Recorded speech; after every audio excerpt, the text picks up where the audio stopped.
if I have something coming up that's bringing me out of my comfort zone, from that day on, I will think about that and like harp on it and let it eat me alive until the day it happens. Because it can consume me to the point where I'm not focusing on like what's happening to me that day or in that moment. I'm just worried about like what's going to happen in the future.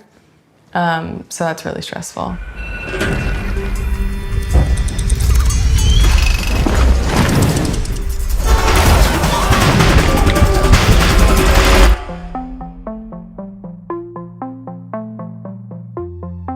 I know that I live a very fortunate lifestyle. I know that I might not have some of the daily struggles that some people might have. I have a really great family. I have a wonderful job. I'm stable financially. I'm very blessed and fortunate. It doesn't mean that I don't have crippling anxiety. A lot of my anticipatory anxiety is like honing in or focusing almost too much on one thing that might bring me out of my comfort zone and just like not being able to get it out of my head until it actually happens. I, for example, really don't like public speaking. Like it makes me really nervous and uncomfortable. But then there's moments in my life, as a public figure that I do have to kind of be in that position. It's just so many eyeballs looking at you at one time. I've messed up before too.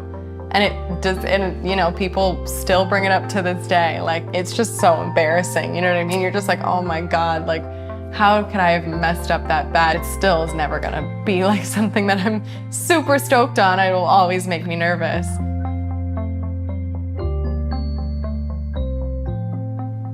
Anticipatory anxiety is when you are feeling anxious about something that hasn't happened yet and may never happen. So you're anticipating that something catastrophic or disastrous is going to happen.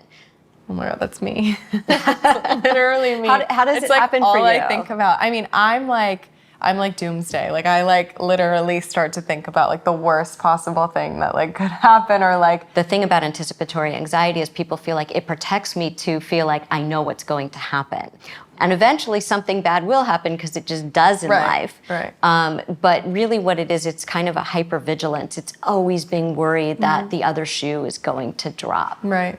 And it's always a negative view of the future. It's never like anticipating something good, if you notice that. Right. And so it comes out in all kinds of contexts. It comes out in work, like if someone has a presentation at work, they come up with all these ways that it's going to go badly. Yeah. Or they're in a relationship and their boyfriend or girlfriend comes home and they're kind of distant and they immediately go to, this person's gonna break up with me. Yeah. As opposed to maybe that person just had a bad day at work. Right. But they construct these stories in their minds about what it means. So they add meaning to something that isn't actually there.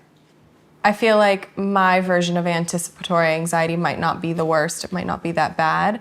But how bad can it get? When do you know that someone might need help or it might get to a point that it's crippling? Some anticipatory anxiety is healthy. So you're going into a new experience, like you're taking a test or you're going into an interview.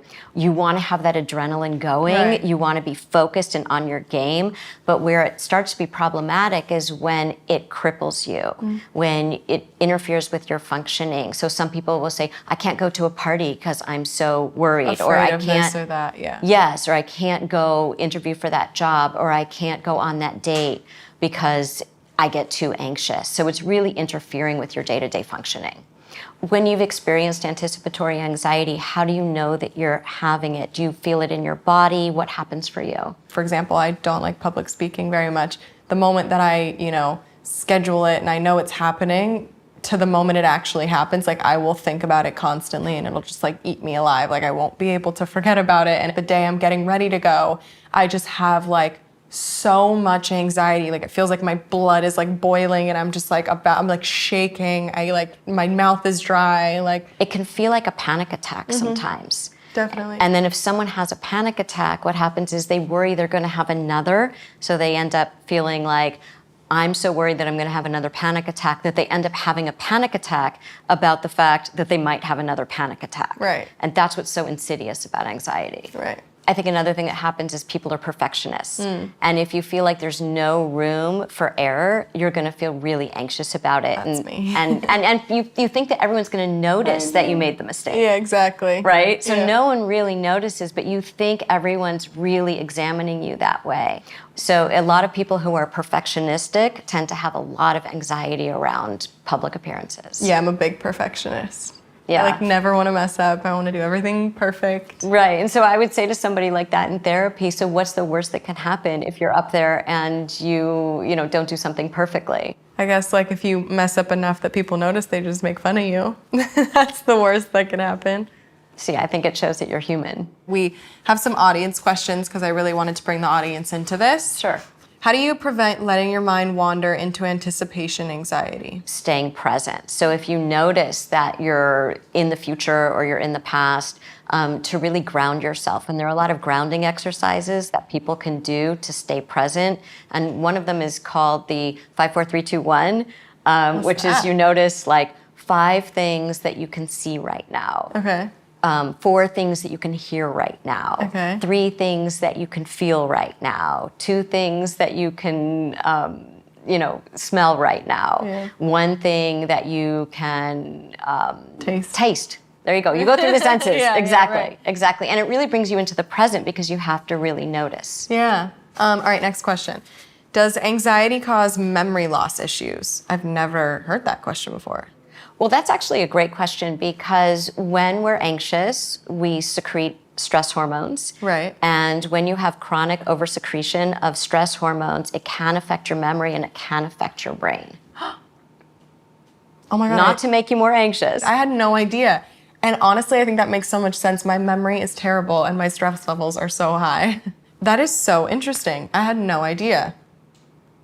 Wow. I've been asking all the professionals that I've been speaking with just some advice or tips that, viewers can apply to their lives and take home with them. There are so many ways that people can manage their anxiety, and some things that they can do on their own have to do partly with some grounding exercises. So one of them we talked about earlier, the 5, 4, 3, 2, 1. Yeah. Another one is you can go to the freezer, grab some ice, and put ice in your hands. Okay. And what that does is when you're spinning, it redirects all of that energy, Senses and stuff. right, your Yeah. senses to the cold Yeah. on your hands. Yeah. And you rub the ice between your hands.